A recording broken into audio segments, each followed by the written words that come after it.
तारीख को EVM machine का बटन दबाने से पहले आप सिर्फ इतना याद रखिएगा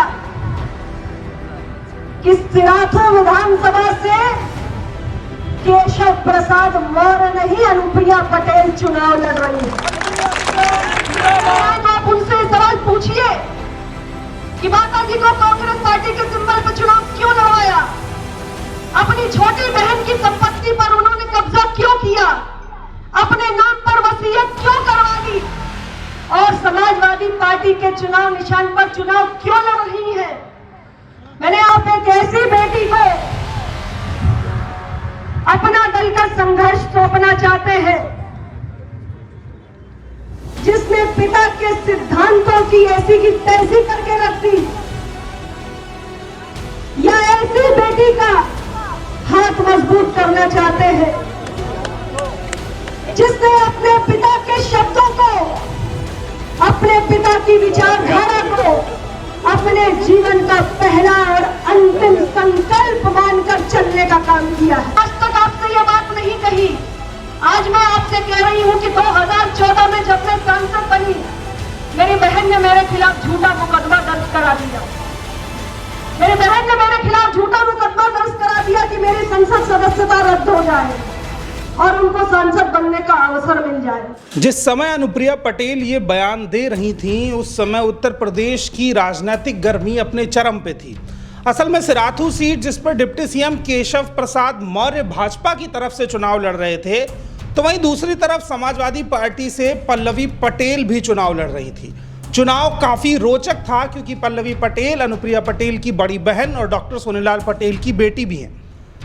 सवाल वहां से खड़ा हुआ जब अनुप्रिया पटेल ने यह बयान दिया केशव प्रसाद मौर्य के मंच पर आकर कि सीट से केशव प्रसाद मौर्य नहीं बल्कि मैं खुद चुनाव लड़ रही हूं, और अपने दिल की तमाम व्यथाओं को जनता के सामने रखा।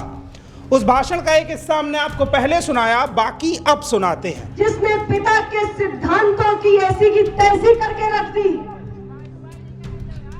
या ऐसी बेटी का हाथ मजबूत करना चाहते हैं जिसने अपने पिता के शब्दों को, अपने पिता की विचारधारा को अपने जीवन का पहला और अंतिम संकल्प मानकर चलने का काम किया है। आज तक आपसे यह बात नहीं कही, आज मैं आपसे कह रही हूं कि 2014 में जब मैं सांसद बनी, मेरी बहन ने मेरे खिलाफ झूठा मुकदमा दर्ज करा दिया।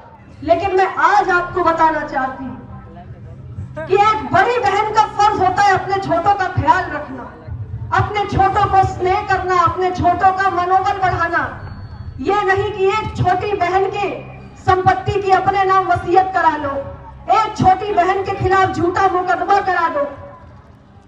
इस पूरे भाषण में ऐसा लग रहा है कि अनुप्रिया पटेल वहां सिर्फ पल्लवी पटेल के खिलाफ प्रचार करने आई थी, ना कि भारतीय जनता पार्टी की किसी पार्टीगत रणनीति के आधार पर, क्योंकि उस सीट पर स्वयं मुख्यमंत्री योगी आदित्यनाथ प्रचार करने नहीं जाते हैं। अनुप्रिया पटेल का भी कोई तय कार्यक्रम नहीं था वहां पर, लेकिन क्योंकि पल्लवी पटेल के राजनीतिक उठान से कहीं ना कहीं अनुप्रिया पटेल को एक बड़ी चुनौती मिल सकती थी, ये वो खौफ था जिसकी वजह से अनुप्रिया पटेल को उस सीट पर जाकर अपनी तमाम पारिवारिक बातों को खुलकर सामने रखना पड़ा, जैसा कि उन्होंने पहले कभी नहीं किया था। ये वो डर था, वो जानती है कि कहीं ना कहीं पल्लवी पटेल के जीतने से उनका जो राजनीतिक कद है उस पर एक बड़ा डेंट लग सकता है। ये खौफ उन्हें वहाँ ले गया और उनसे वो बयान भी दिलवाया गया जिसकी उम्मीद थी, जिसमें संपत्ति के विवाद थे, छोटी बहन का हिस्सा था, लेकिन एक भी राजनीतिक मुद्दा नहीं था। ना नौकरी की बात थी, ना 59,000 शिक्षक भर्ती की बात थी, न सिराथू क्षेत्र के आवारा पशुओं की बात थी, न वहाँ के दबंगई के जो तमाम रिकॉर्ड है ना उनकी बात थी, सड़कों की बात नहीं थी। जब एक नेता किसी जनता के किसी भी क्षेत्र में वोट मांगने जाता है तो उसकी पहली प्राथमिकता होती है उन मुद्दों को गिनाना जिनके जरिए वो वोट मांगेगा। लेकिन जब नेता आकर के प्रत्याशी की बुराई करे और फिर चला जाए तो उसका मंतव्य जनता अब समझने लगी है। ये सवाल कई लोगों ने पूछा कि अनुप्रिया पटेल यहाँ क्यों आई थी, क्या सिर्फ पल्लवी पटेल की बुराई करने के लिए आई थी। इसका आउटकम इतना खतरनाक रहा कि अनुप्रिया पटेल का अगला इलाहाबाद और प्रतापगढ़ के कार्यक्रम में एक जगह पर भीड़ इतनी कम रही कि हेलीकॉप्टर तक नहीं उतरा। ये वो वजह है जिससे कहीं ना कहीं उत्तर प्रदेश में जो 13.5 से 14% की आबादी है, कुर्मी आबादी, उसके बीच में ये मैसेज गलत गया कि अनुप्रिया पटेल की राजनीति पारिवारिक विरोध से जन्मी है। वहीं दूसरी तरफ इस पूरे चुनाव में मां कृष्णा पटेल भी खुल के बात कहती रही कि उनकी पार्टी के साथ धोखा हुआ है। कृष्णा पटेल अपना चुनाव प्रतापगढ़ से हारी, जिसकी वजह भी कहीं ना कहीं अनुप्रिया पटेल का वहां से अपना वापस लेना और भाजपा को पीछे से सपोर्ट करना बताया जा रहा है। सवाल ये खड़ा हो रहा है कि उत्तर प्रदेश में एक डिप्टी सीएम को हराने के बाद जो पल्लवी पटेल का राजनीतिक कद बढ़ा है, कहीं ना कहीं भारतीय जनता पार्टी के विरोध में जो पटेल वर्चस्व है, जो कुर्मी वोटर है, जो बुद्धिज्म का वोटर है, वो कहीं ना कहीं उनके साथ खड़ा होता दिख रहा है। और एक बड़ी मोटी तौर पर जो बात देखी गई वो ये कि पल्लवी पटेल का जो बोलने का तरीका है, जो अंदाज है, अनुप्रिया पटेल के इतने आरोप लगाने के बाद भी पल्लवी पटेल ने उस पूरे बयान के खिलाफ एक भी स्टेटमेंट नहीं दिया। वो अपने चुनाव को उसी तरह से मुद्दों पर लड़ती रहीं। तो एक मैसेज और गया पब्लिक के भीतर कि यहाँ पारिवारिक विरोध का चुनाव नहीं बल्कि रोजगार के मुद्दों का चुनाव है, सिराथू के जनता के मुद्दे का चुनाव है। इस टकराव में मेरा सवाल ये है कि क्या अब इस हार के बाद अनुप्रिया पटेल स्वीकारेंगी कि उनकी हार हुई है?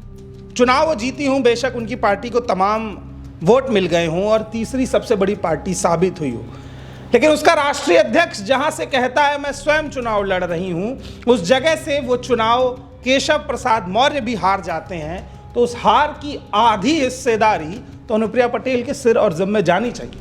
तो कहीं ना कहीं इस पूरे मीडिया जगत में इस चीज को लेकर कोई चर्चा नहीं है। यही मैं कहता हूं कि भारतीय जनता पार्टी के साथ जिन तमाम पार्टियों का गठबंधन है, कहीं ना कहीं मीडिया का रुख उनको लेकर के इतना सॉफ्ट है, इतना ग्लैमराइज करने का है कि वो नहीं दिखाते हैं वो सच्चाई जिसकी बात होनी चाहिए। वो नहीं करते हैं पिछड़ों के हक और अधिकारों की चर्चा, और वो नहीं बताते हैं वो बड़ी बात जिसको खबर होना चाहिए था। सिराथू के भीतर के इस उलटफेर ने कहीं ना कहीं उत्तर प्रदेश की जो कुर्मी कम्युनिटी की राजनीति है, जो पिछड़ी राजनीति है, उसमें एक नई लीडरशिप को पैदा किया है। ये चुनौती सिर्फ अनुप्रिया पटेल के लिए नहीं है बल्कि भारतीय जनता पार्टी के लिए इससे बड़ी चुनौती है, क्योंकि उनके डिप्टी सीएम स्तर के चेहरे को अगर हरा करके कोई नेता भारतीय जनता पार्टी के खिलाफ मुद्दों की लड़ाई लड़ रहा है तो कहीं ना कहीं उत्तर प्रदेश में एक नई राजनीति तैयार हो रही है। खैर, बाकी अपडेट्स के लिए बोलता तंत्र को देखते रहिए। ये वो बड़ा एनालिसिस था जिसने कहीं ना कहीं कुर्मी बिरादरी के भीतर एक नई दिशा और दशा पैदा की है और उत्तर प्रदेश की राजनीति के भीतर अनुप्रिया पटेल को नई चुनौती देते हुए कुछ बड़े राजनीतिक सवाल खड़े किए हैं। बाकी अपडेट्स के लिए आप हमारे साथ बने रहिए, हम आपको लगातार इसी तरह बताते रहेंगे उत्तर प्रदेश के राजनीतिक गिल्लेराओं की तमाम चर्चाएं। धन्यवाद।